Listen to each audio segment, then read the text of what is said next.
kahit ang may pakpak. Laban ko't iisa, siyang nagsasabi ng wak, wak, wak, wak, wak, wak, wak, wak, wak. Siyang leader na nagsabi ng wak, wak. Ganon. Welcome back mga kaaldab. Ito na naman po ang inyong lingkod, si Mr. Destiny. At magbibigay po tayo ng pinakamainit na update po ngayon sa social media mga kaaldab. Ito yung pinaka-latest na pinag-uusapan po ngayon. May post pa kasi mga kaaldab na kumakalat. Sabi ko nga po sa inyo, yan po yung mga galawang desperado. Galawang masasabi mo na talagang guilty sila sa mga sinasabi natin. Affected sila sa mga ina-update natin. Kasi kung hindi naman po sila affected, di naman po nila gagawin yan eh. Di po ba? Hindi, para lang klaro. Para lang po sa mga taong dumadaan at bumibisita po sa channel natin. Napakarami po kasi nagtatanong, Mr. Destiny, totoo ba itong mga bali-balita? Remind ko lang po sa inyo bago kayo maniwala, pansinin nyo muna kung totoo talaga yung video o yung picture. Pansinin nyo kung sino yung mga taong tinanggal doon tapos inilagay. Di po ba pansin nyo, February 13 pa po yung mga kumakalat na yan. Madali lang pong mag-edit, madali lang pong gumawa ng mga ganyan. Pero wala naman pong magse-celebrate ng February 13. Di po ba February 14 ang Valentine's Day. Pero February 13 po yung lumalabas na mga photos. Wala naman pong pinagbago. Kaya nga po yung hamon natin, hindi po nila magawa. Yung hamon ng Aldab, hindi nila maibigay sa atin. Kaya nga sabi ko sa inyo, sino nga po ba yung fake news? At Mr. Paasa, di po ba?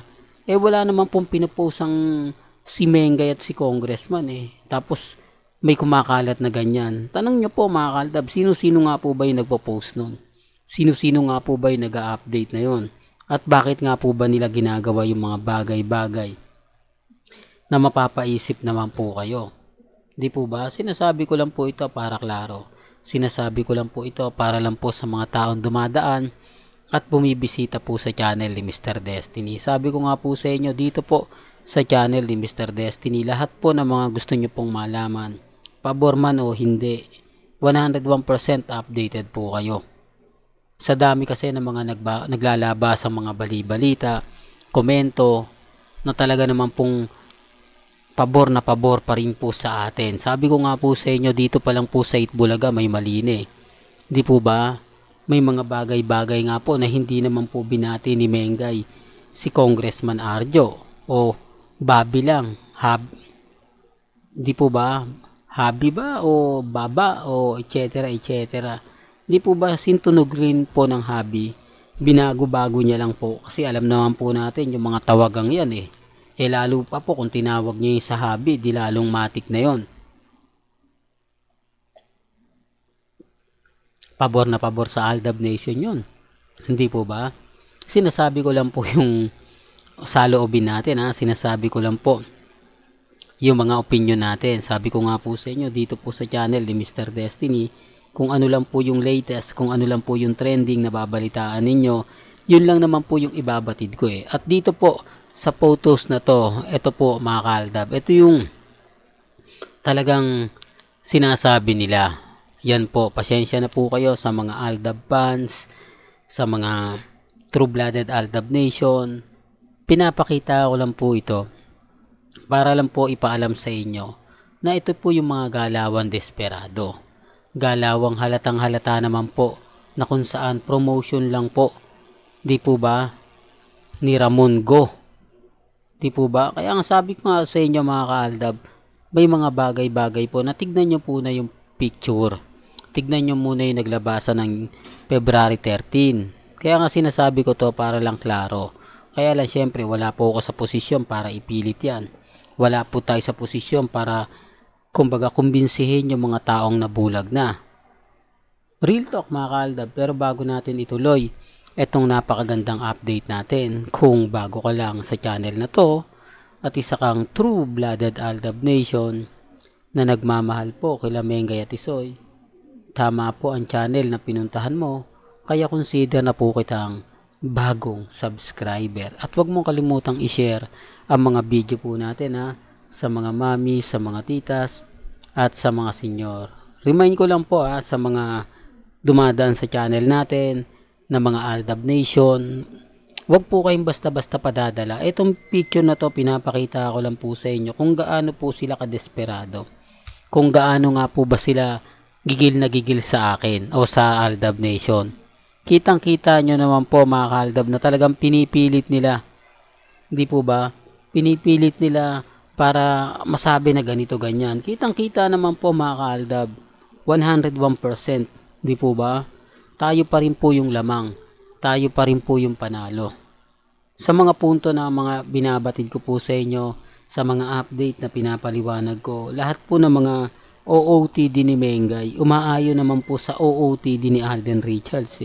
Tapos sasabihin nila nagkataon lang. Lagi naman po nagkakataon, di po ba? Pansin nyo? Kaya yung ibang mga nagre-react at nagko-komento, nag-iisip na rin po sila ngayon. Hindi na po sila yung tipo ng dati na kailangan mong ganito, kailangan mong ganon. Hindi po ba? Ramdam nyo po ba mga ka-Aldab? Real talk mga ka-Aldab. Kaya nga sabi ko sa inyo, kung gugustuhin po ni Mengay basagin tayo, simula pa lang.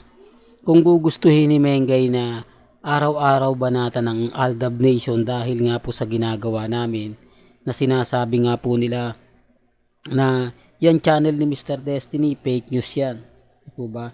Yan channel ni Mr. Destiny, kumbaga puro kakatahang isip lang yan. Kung araw-araw nagpo-post si Mengay, araw-araw niyang binabati si congressman, di sana tapos ang boxing. Wala kaya nga sinabi ko sa inyo, mas pumapabor po si Mengay. Mas pumapabor po siya sa Aldab Nation. Totoo naman yung sinasabi ko Hindi lang gusto nila yung mga binibigkas kong salita. Hindi lang nila gusto yung mga ina-update ko na kumbaga kung titignan naman po talaga ninyo at susuriin, parang may laman. Di po ba?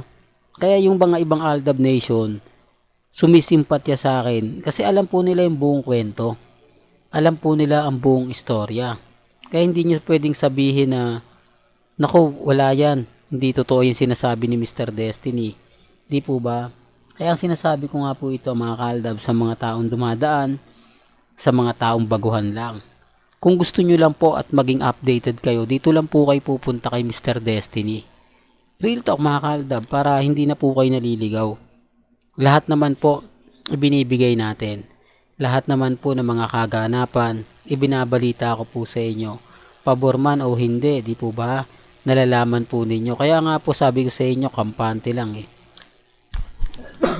Maging matatag lang po kayo.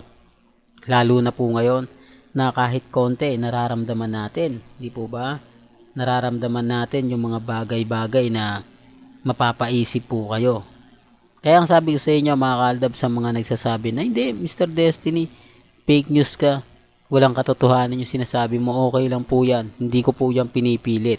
Ang sa akin lang po, pansinin nyo lang po yung mga post ni Mengay sa Instagram, sa Twitter, sa Facebook. Doon nyo lang po malalaman na mapagtatanto kung sino nga po ba talaga yung gumagamit lang at kung sino nga po ba talaga yung sinusuportahan ni Mengay. Sabi ko nga po sa inyo kaya lang syempre hindi naman po pwedeng lahat ng sabihin ko rito umaayon po, di po ba, o asasang-ayunan nila kahit alam nilang tama, kahit yung mga patutsada ko hindi naman nila nilalabas, di po ba?